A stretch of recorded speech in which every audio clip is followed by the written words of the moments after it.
All right, this time we're going to call the meeting to order. Please rise for the flag salute.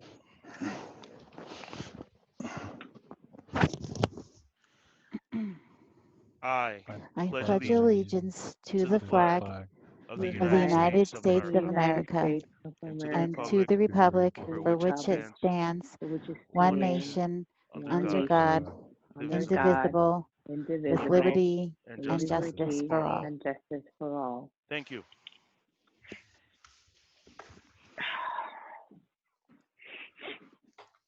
Route of egress. In the event of an emergency, all people may exit right or left from this room and proceed to an exit door. All doors will open from the inside.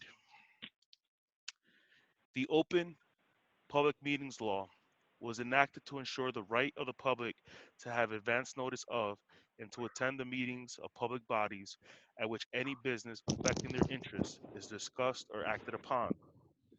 In accordance with the provisions of this act, the Hilden Board of Education has caused notice of this meeting to be published in the North Jersey Herald News, the board's official newspaper, on January 12, 2020 and August 14, 2020. Notices of this meeting, including remote access to this virtual meeting, indicating date, time, and place, were posted publicly on the door of the main entrance to the school and filed with the clerk in the municipality of Hilden. Mr. BA, roll call, please. Miss Diaz, Present. Mrs. Fisher, Here. Mrs. Isa, Here. Mr. Jacquez, Here. Mr. Martinez, Mr. Moxo, Mrs. Perez, Mr. Ramadan, and Mr. Guzman. Here. Seeing no presentation, seeing no correspondence, do we have a motion to approve prior minutes? So moved. Moved by Second. Mr. Moxo, second by Mr. Ramadan. And roll call. Miss Diaz, Yes. Mrs. Fisher, Yes. Mrs. Isa, Yes. Mr. Jacquez, Yes. Mr. Moxo, Yes. Mrs. Perez, Mr. Ramadan, Yes. and Mr. Guzman. Yes. Do we have a motion to open up the public portion to hear citizens on agenda items only? So moved. Check. So moved. Moved by Mr. Ramadan, second by Mrs. Perez. Roll call, please. Miss Diaz, Yes. Mrs. Fisher, Yes. Mrs. Isa, Yes. Mr. Jacquez, Yes. Mr. Moxo, Yes. Mrs. Perez, Mr. Ramadan, Yes. and Mr. Guzman. Yes. I would like to report. Sorry. Oh, see. Do you see anyone? No. Okay.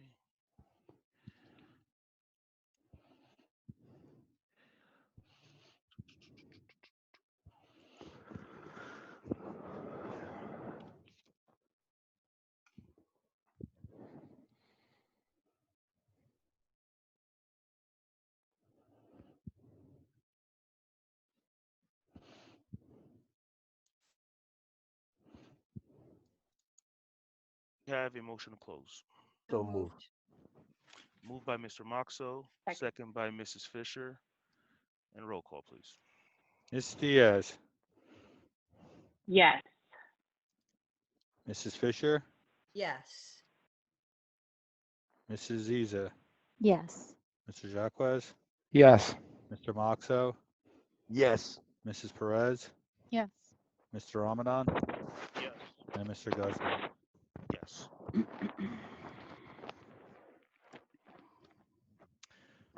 Okay. Moving on to committee reports. I'd like to say that hope everyone is having hope our school community is having a good school year thus far.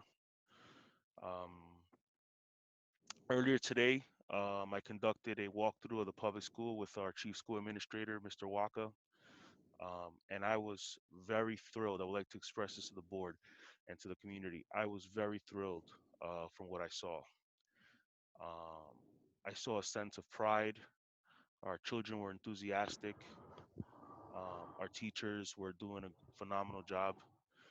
Each classroom that we visited and we saw, um, all the children had their masks on.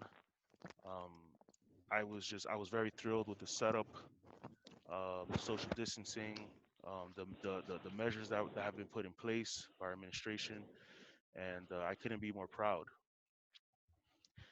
With that being said, I'm also conscious of the fact that we know that COVID-19 was a very, very um,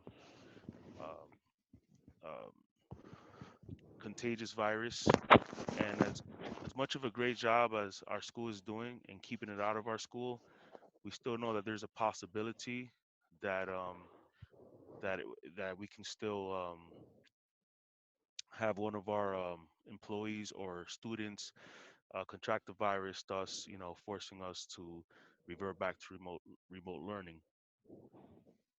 So later on, I'm going to ask Mr. Walker to just touch upon that, like so everybody's aware as to if someone does contract the virus or we're the contractor, who contracts it, what will be the continuity plan, contingency plan for our district, and just know that we are prepared to continue moving our district forward.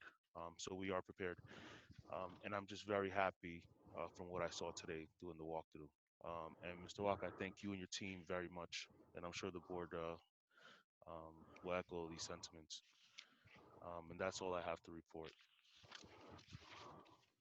With that being said, I'm going to turn it over to Mr. Walker. Thank you, Board President Guzman.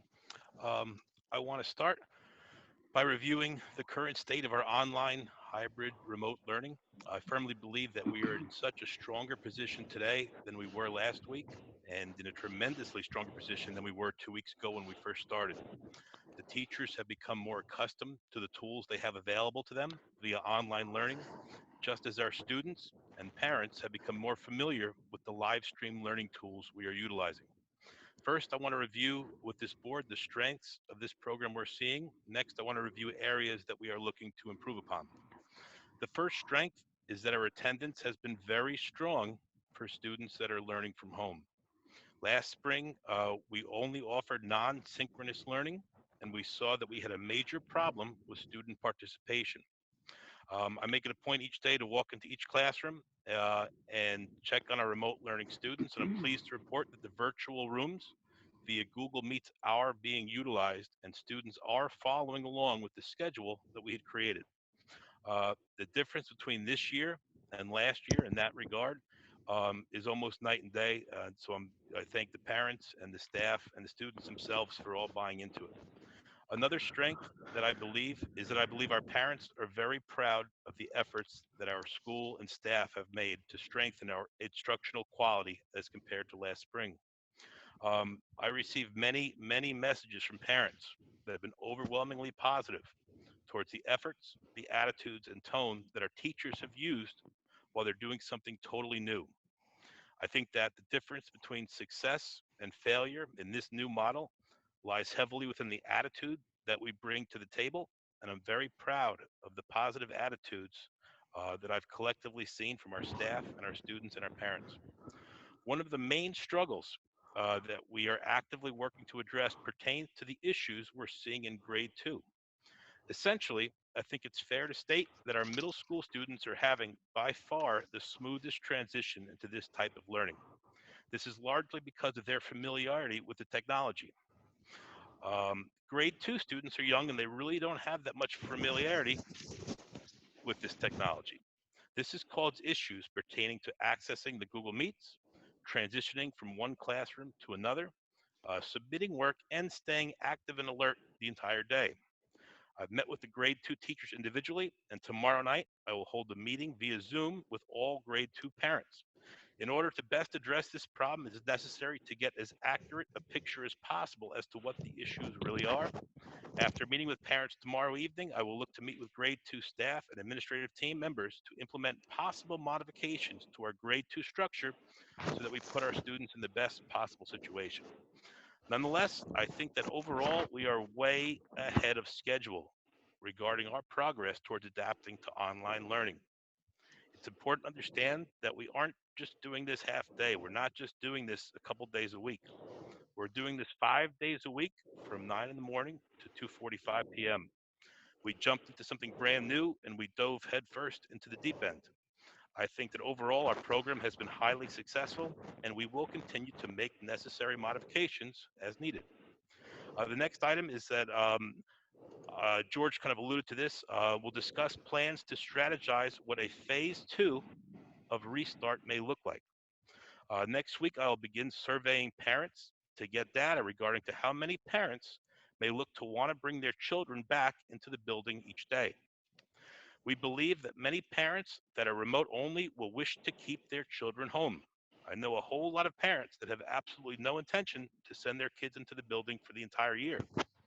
We also believe that some parents that are hybrid will wish to keep their child on a weekly hybrid schedule.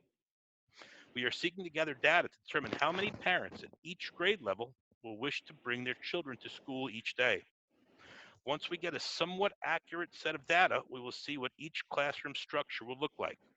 And once we get that information, I'm hopeful to submit a restart phase 2 plan at our next board meeting. Instead of speculating right now what a phase 2 may look like, I really need to get a better idea as to what the numbers and the data will show. And based on those numbers, we will create a phase 2 recommendation to this board. However, as always, and as Mr. Guzman alluded to, this is highly dependent on the virus data, both statewide and locally. The third item, this is a bit of good news I'm happy to deliver to this board. It turns out it was actually a brilliant move that our board adopted aftercare at our last meeting. We learned from the state today that through the Department of Children and Families, we will receive $30,000 for September and $30,000 for October that will be given to our aftercare fund. We would not have received a single penny of this money if we had not begun our aftercare by October 1st. The state only made us aware of this today, but this is a tremendous bit of good luck for us. In November, the aftercare aid from the state will be based on actual in-person aftercare attendance. So we expect that future months will see a significantly less than the $30,000. But this 2-month $60,000 boost to our aftercare account is staggering and very much appreciated. I know that the likely questions will arise, such as what will we do with these funds, or how will these funds impact future costs and things like that. I'm more than happy to review this at our next board meeting, but since we just learned about this literally a few hours ago, I haven't had a chance to sit down with our BA or Mr. Torito to analyze possible revenue uses. Nonetheless, there are 60,000 new reasons to be thankful that our aftercare has begun. A couple quick notes. In December, this board and myself will meet with Ms. Kathleen Hellowa from New Jersey School Boards Association as part of the package that this board purchased for the superintendent search. The last piece was a board communication workshop between the board members and the superintendent. So we were able to book her in December, and she'll come meet with us about half an hour early to kind of review that. There will be an executive session this evening for personnel. And last but not least, I'm going to invite Ms. Maribel Martinez, our special education director, to speak a bit on some of the modifications we're going to make to address the audit that Mr. Serapiglia spoke of at the last meeting. Thank you, Mr. Walker. Good evening, everyone. How are you? So I wanted to speak to the audit. I also echo everything Mr. Waka has said with our self-contained students. Our teachers have been kind enough to let everybody, all of the students come in 5 days a week. So we've been proactive on addressing any compensatory education and any learning loss that has occurred during the closure. So I'm very proud of that as well.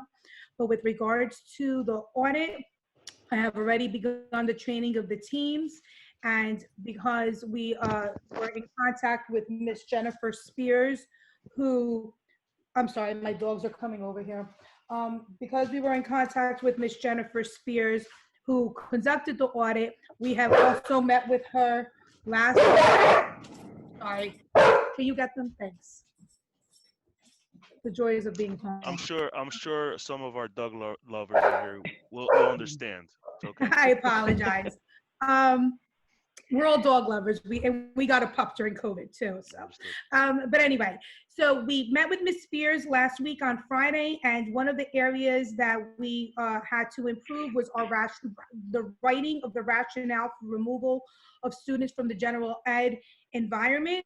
So we went through our plan with her, which she felt was perfect, and we are meeting with her again this Friday to give her some samples of the work that the team has developed on particular IEPs that were pulled for that. Next week, I'm also meeting with our speech team to discuss the two areas there. Again, we have already implemented the new form that needed to be used, as well as we're being proactive and we are going to start providing some PD, in-house PD to teachers on strategies they could use in the classroom so that they could address any speech therapy needs, as well as the way they are writing up the reports, getting more input from the classroom teachers with regards to speech therapies. And those were the three areas that we had to improve on, and we are already, taking that into account and changing our practices, etc. So we should be in pretty good shape for when they come back to visit us come December through March of this year. That's all. Thank you. Ms. Martinez. And on our end of the title audit, Ms. Barnhill is going to be hosting a parent Title I meeting via Zoom on October 7th, and we'll be communicating that to the community very soon. That's all for me, George. Thank you, Mr. Waka. I just got a couple things. How did your meeting go with the PTA? I know you discussed. So I thought it was a strong first meeting. Though I didn't want to hijack their meeting by talking about the restart all night, but it was an invitation to the parents, letting them know that we're going to have this formal meeting on October 7th. Lisa, I thought, did a good job going through all the reports for the PTA, as well as discussing their budget and their plans. And then I answered questions afterwards about the restart or anything else people wanted to know about. Thank you. Also, I just want to point out to the board and to the community that when we were doing the walkthrough earlier today, I forget which classroom it was, Mr. Walker. Perhaps you could refresh my memory, where we walked in and the teacher had, obviously, just for the record, once again, can everyone hear me? Yeah. Just for the record, once again, the average size class is four students for the most part, and that's exactly what I saw today in the walkthrough. So we had like 4 students, maybe 5, maybe 3, whatever. There was one class with 1 student in it, and the rest of the students were remote, so they were up on the board. So when Mr. Walker come in, the kids that were on the screen that were at home remotely, they saw Mr. Walker. Hey, Mr. Walker! So literally, like, they're interacting. Like it was awesome. So it's not like they're sitting at home just, I don't know, on a workbook. They're literally interacting with the teacher. The teacher is correcting them. Like, for example, my stepson, when I was with him the other night, the other day rather, the teacher he put something in his mouth, and the teacher literally tells him before I even was able to tell him. She goes, take that out of your mouth, things like that. So I really like what I'm seeing. And also on, and maybe Mr. Walker can elaborate on this, they have to, there's blocks of instruction, like for example phys ed or science. So after that block is done, they have to click on the next block. So it's not like the computer just there all day, and the kid could just run off or do what he wants. You literally have to physically go in and go into the next block, which I think it's a good thing as well. So it shows that they're actually being instructed and paying attention. So there was a lot of great things that I saw today, and I just want to share that with everyone. Thank you. Another thing, based on what you said, and I'm very happy that because we all know we were elected to make these tough decisions, right? That was not a tough decision. We had the union, urging us to go remote, and I really understood where they were coming from. It was a tough decision that we were in, and we also had the parents that really, wanted to see their children educated because they felt like remote learning wasn't doing it, or they were a single mom, or what, so many other variables. But with that being said, we made a decision, and the decision we made, okay, not that any district made the wrong decision, but that's the decision we felt was best for our district. So with that being said, we also decided to go with aftercare. Mr. Walker just said that we just got this $60, which that $60,000, which that is pretty staggering, by the way. So with that being said, what I would like to do is call Mr. BA, if you may, I'd like to call for a community engagement meeting.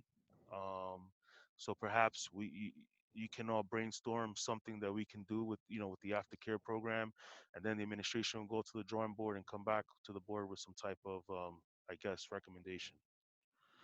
So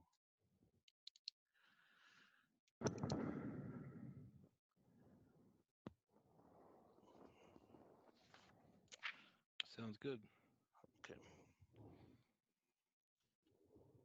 Any questions for Mr. Walker? All right, very good. Moving on to our business administrator, our board secretary, Mr. John Serapiglia. Good evening, everybody. Just want to go over a couple of resolutions on the agenda tonight. As you can see under personnel, we are with the IDEA grant, charging salaries to one of the grant lines. Under 7.5, there's an addendum to the Director of Special Services. In the years past, the Director of Special Services has reported, she still continues to report to the Superintendent of Schools. However, obviously this year things are a little bit different in that there are now two superintendents. So the addendum basically speaks to the fact that she is a Halden employee. The evaluation will be done by the um, superintendent of the Halden schools with input from the superintendent of the Manchester schools. Um, I did request that resolution. I'm actually requesting that resolution 7.4 be removed. Not that there's necessarily anything an issue with it, but we are just to give Manchester the courtesy first of seeing this resolution as it is a change to a contract for myself, who is technically a Manchester employee. So when we do get to those resolutions, I will be requesting that 7.4 be removed. And most likely it'll be on at the next meeting. Mr. BA, See. Yes. I'll wait for you to finish. I'm sorry. Go ahead. We are also, in speaking in regards to that ESSA and IDEA review on the agenda tonight, we do have 3 foster care liaisons to be approved. Um, and that's really it on the terms of the resolution. Some other items that I just wanted to let the board know about. We do, this information was going out, I think going out yesterday to all our employees. Um, we do have the new health insurance that is going to be going out. This was a big change to the state health benefit plans. Um, so everyone who's on the call today, I know that we've spoken to the union leadership, but I'm really stressing to everybody to make sure that they read the email that was sent out from Mrs. Moser in regards to this, because you have to reapply if you, especially if you have Direct 10 or Direct 15. If you do not re-enroll in it calls for the plan to place you in a different insurance group based on the new um, insurance groups that are now out there. But like I said, Direct 10 and Direct 15 are still a part of the insurance. We also, I had a meeting today with our representative in regards to FEMA. FEMA is releasing some funding for what they are considering the emergency that is due to the pandemic. So some of the spending that we have done, we will be applying to FEMA for reimbursement. And this can be and will be an ongoing thing. Obviously, we can't be double dipping, so anything that we've been charging or paying out of our CARES money won't be available for this reimbursement.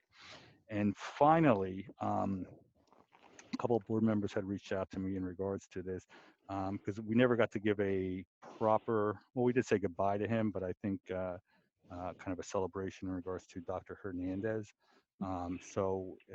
If Dr. Hernandez has indicated that he is available next Monday night, he'd be willing to drive up to Halden. So if board members are interested in getting together for that, per our attorney, just make sure we don't talk about anything work related. So nothing but fun stuff and, you know, well, it's not fun to talk about the pandemic, but, you know, something else, something you can make fun of the Redskins if you want, because he's a Redskins fan. But we'll be sending out, I'll be sending out that information for that. And that's all I've got. Any questions? So with 7.4 being removed, Yes. um, so obviously Manchester Regional High School, you know, it's appropriate for them to take a look at that, right? So why Yes. don't we also remove 7.5 as well? Maybe they need to discuss that as well. Our Well, shared services for the director of special services. I think 7.4 just because it's I know it's our employee, but yeah. Well, if you want to, we could certainly remove it and have yeah, I them mean, look at both. yeah, why not? Okay.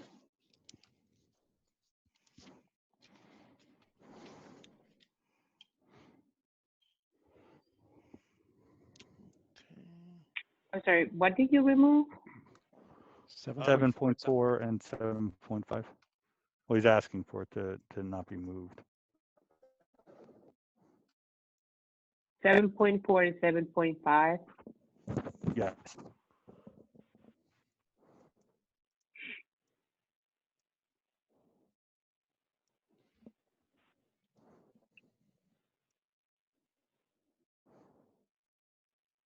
Personnel management, Ms. Diaz. We have agenda items. Finance, Mr. Ramadan.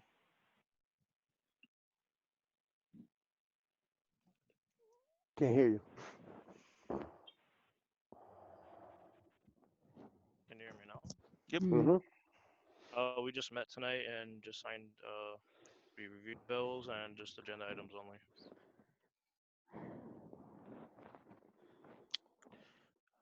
Curriculum, Mrs. Isa. There are several items on the agenda tonight, but I just want to point out 8.7, the school district goals for 2020-21. I want to note that these goals that are related to addressing, issues with COVID-19 and remote instruction and social issues that are, evolving in our country, that these are really important goals that are, helping helping our students cope with the world around them. It's a chance to turn challenges into opportunities. And I commend the administration and the teachers for working so hard on this. And I want to note that these goals aren't replacing the district goals, the long-term district goals of student achievement and extracurricular activities and space and attendance. And those are still being worked on, but they're going to have to work in conjunction with these new goals because that is our reality right now. So I just wanted to point that out. And with that, agenda items only. Very well put, Ms. Isa. Thank you. Uh, Policy, Mrs. Perez. Nothing at this time. Security, Mrs. Fisher. Nothing at this time. Community engagement, Mr. Moxo. Just agenda items only. State, Ms. Diaz. Nothing to report. Mrs. Fisher, do we have anything? Counties? We do have a county meeting coming up. I'm not quite sure of the date, but I do realize that Lois sent a reminder out about something. So if you check your email. Okay. Also,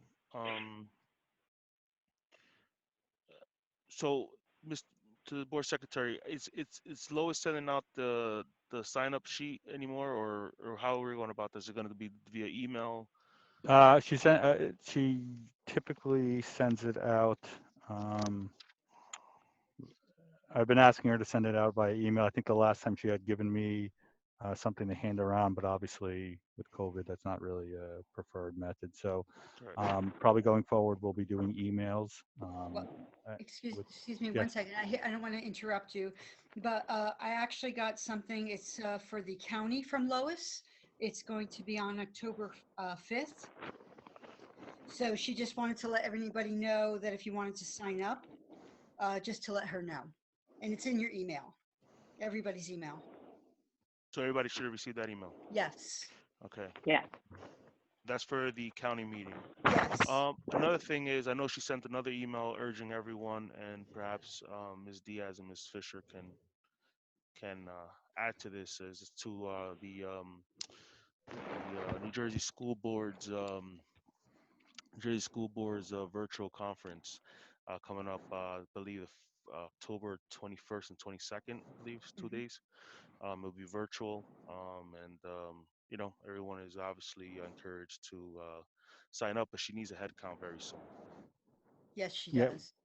yeah. We've on the agenda tonight. There is the approval for the registration.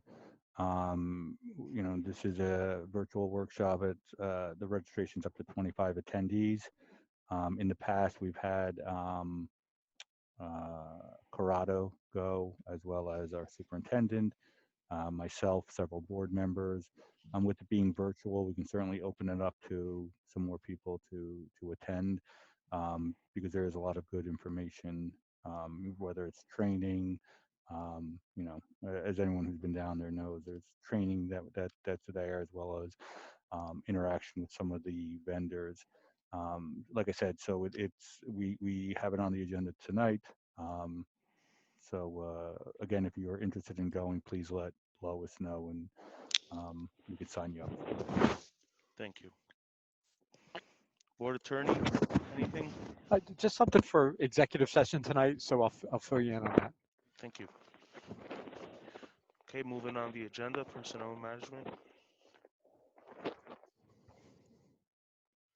Hold on, I have to switch my screen. Okay, so I'm going to move items 7.1, 7.2, 7.3, and then from 7.6 to 7.15. So move. Second. Moved by Mr. Moxo, second by Mrs. Isa.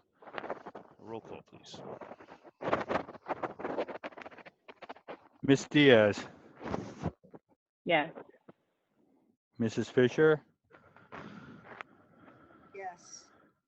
Mrs. Isa, Yes. Mr. Jacquez, Yes. Mr. Moxo, Yes. Mrs. Perez, Yes. Mr. Ramadan, Yes. and Mr. Guzman. Yes.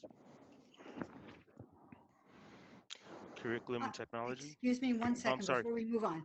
That was to table 7.4 and 7.5, right? Yes. Okay, all right, thank you. Yes. Thank you.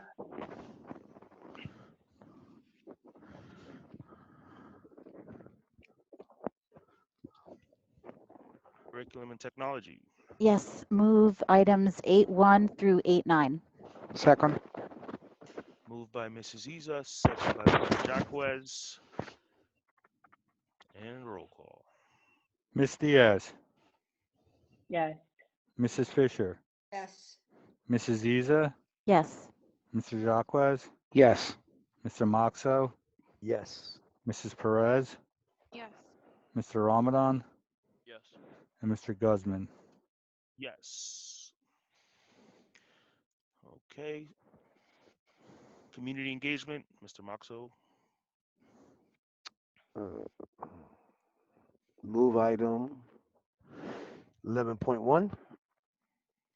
Second. Moved by Mr. Moxo, second by Ms. Diaz. Roll call, please. Miss Diaz, Yes. Mrs. Fisher, Mrs. Fisher? Yes, yes, yes. Okay. Mrs. Isa? Yes. Mr. Jacquez? Yes. Mr. Moxo? Yes. Mrs. Perez? Yes. Mr. Ramadan? Yes. And Mr. Guzman. Yes. Finance and physical plan. Move items 12.1 through 12.12. Second. Oh, this is By, at 12.13. I'm sorry. You see it? Nope, Sorry. 12.13, yes. Second. by Mr. Ramadan, second by Mr. Moxo. Roll call, please. Ms. Diaz? Yes. Mrs. Fisher? Yes. Mrs. Isa? Yes. Mr. Jacquez? Yes. Mr. Moxo? Yes. Mrs. Perez? Yes. Mr. Ramadan? Yep. And Mr. Guzman. I just want to say that just know again, number 13 is a flu vaccination clinic. So this is something that I think is going to be a great thing that we're doing here. It's going to be held under the supervision of Nurse Elizabeth Carr, who's also the Board of Health, the Heldon Board of Health nurse as well. Um, so this is going to be a great thing. And just for the record, recall that we had 80 people tested on the COVID-19 testing site that was supervised by Ms. Carr here, and all 80 people came back negative. That was pretty encouraging to see as well. Let's hope we continue that with that trend. So now we're having this flu vaccination clinic, which is definitely a great thing. So, and everybody in the community is more than welcome to come. October Is 5th from 2 to 4 p.m. Go is ahead, there a Mr. cost for this? Um, if is this open to the public or is this just for staff only? Because this is just indicating staff only. Right. The way this is written does indicate staff. I could find that. I don't know off the top of my head. So I'll find out. And if it's open to the public, then I'll make sure the community knows about that. And I'll make And sure the board knows is what there a the answer is. cost for this? It doesn't indicate that on the backup at all. Shouldn't be. I don't. I know there's not a cost for the staff. I don't know if there's a supplemental cost for community members, but I'll make sure I get an email to this board tomorrow with that information. And if it's something for the community can be involved in, we'll make sure the community knows. Thank you.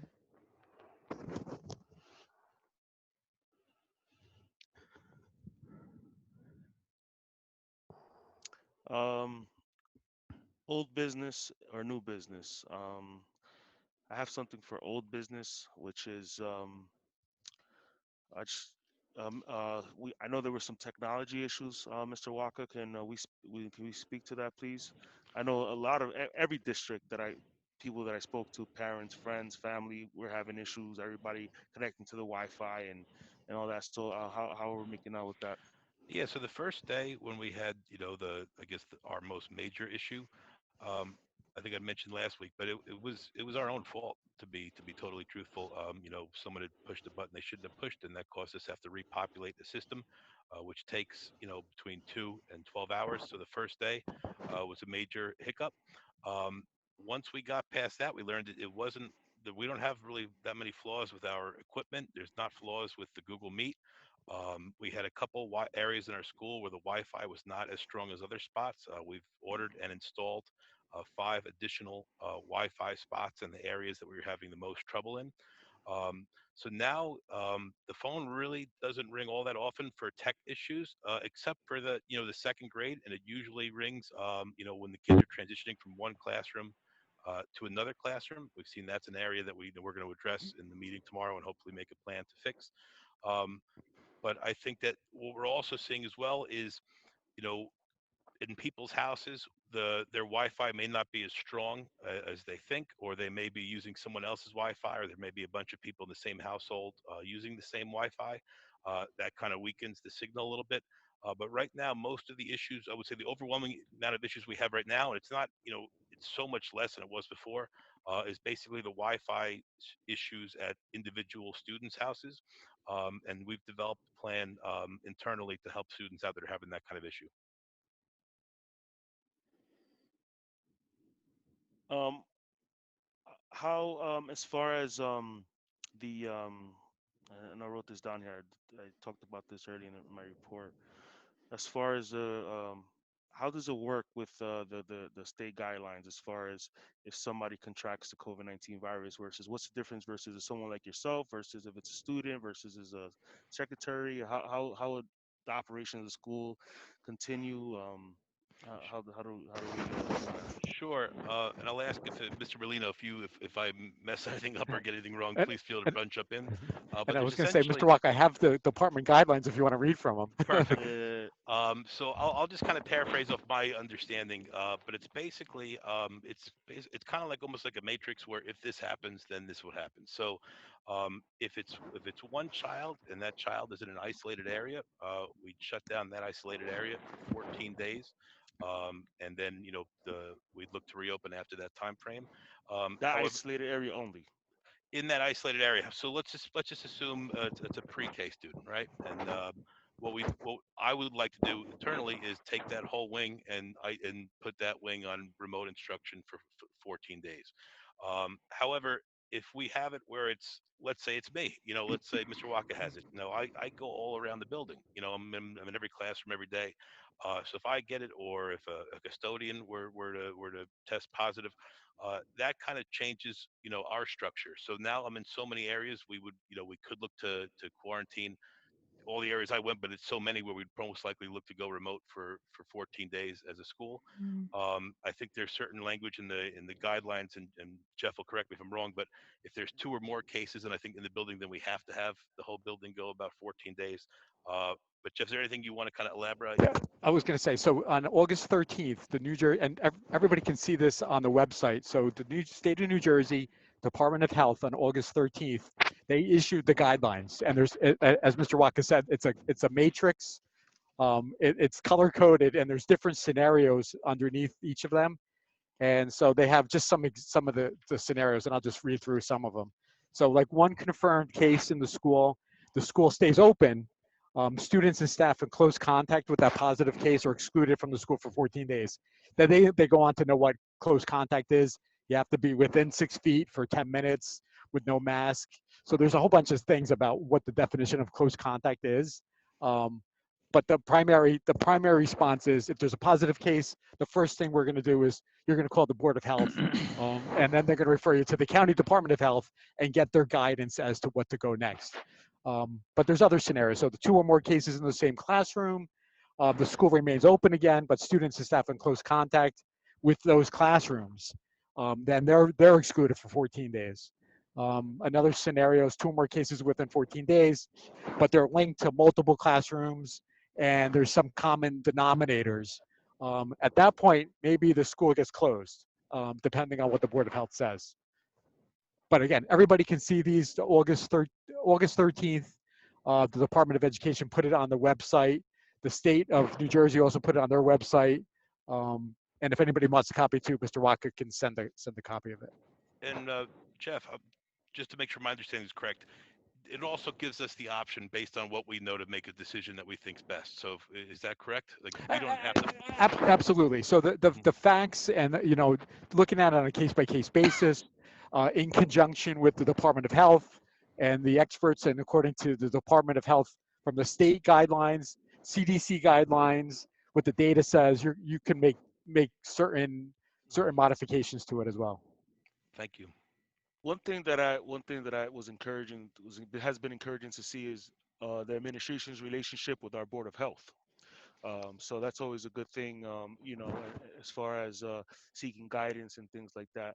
And just for the record, the Heldon Board of Health is contracted out to the Passaic County Board of Health. So there's a direct line right there. So that's always a good thing. So Yeah, Victor's been very forthcoming and open to contact all the time. We got an email regarding a PowerPoint presentation that was given to the freeholders regarding the COVID epidemic. Did anybody see that? That came from an email from Victor. yes, Victor did. Well, I received something from Victor earlier in the week. Yeah, it came from Vic, and it was actually a presentation they gave to the Passaic County freeholders, and it was quite interesting. It goes town by town, how many COVID cases and whatnot. So just thought it was a great presentation. Thank you. Anything else?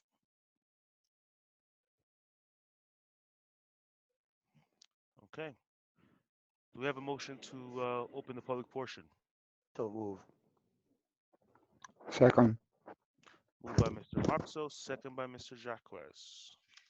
Roll call, please. Ms. Diaz. Ms. Diaz? Yes. Sorry. Can you hear me? Yes. Mrs. Fisher? Yes. Mrs. Ziza? Yes. Mr. Jacques? Yes. Mr. Moxo? Yes. Mrs. Perez? Yes. Mr. Ramadan? Yes. And Mr. Guzman? Yes. All right. The public portion is now open for anyone who wishes to address the Board of Education. Hi, it's Maribel again. The dogs threw me off before, but I did want to mention that Miss Cartana's class, which is one of our autism spectrum disorder classrooms, is doing postcards from around the world. So I did want to highlight that to you all. And we've been reaching out to different people that we may know overseas. So I did want to mention that that is one of the great things that is happening in her classroom. So just so you all are aware, and if you would like to have someone send her a postcard, that would be fabulous. Thank you. Thank you.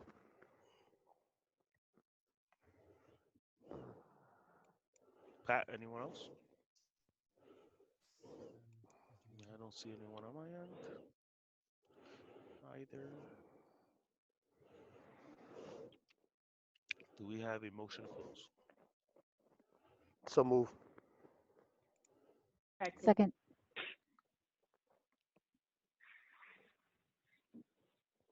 Ms. Diaz? Yes. Mrs. Fisher? Yes. Mrs. Ziza? Yes. Mr. Jacques? Yes. Mr. Moxo? Yes. Mrs. Perez? Mr. Ramadan? Yes. And Mr. Guzman? Yes. Do we have a motion to go into executive session? So Just moved. real quick, I'm sorry. Second. Will action be taken? No. No, No. No. No action will be taken. it's for a legal matter. Okay, very good. So it's a motion to go into executive session for a legal matter, personnel matter. No action will be taken. Should probably take about how long? 5 minutes, not long at all. Okay, 5 minutes. Very good. Who moved it? I'm sorry.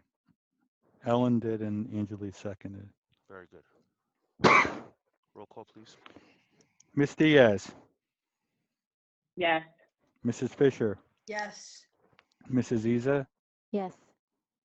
Mr. Jacques? Yes. Mr. Moxo? Yes. Mrs. Perez? Mr. Ramadan? And Mr. Guzman?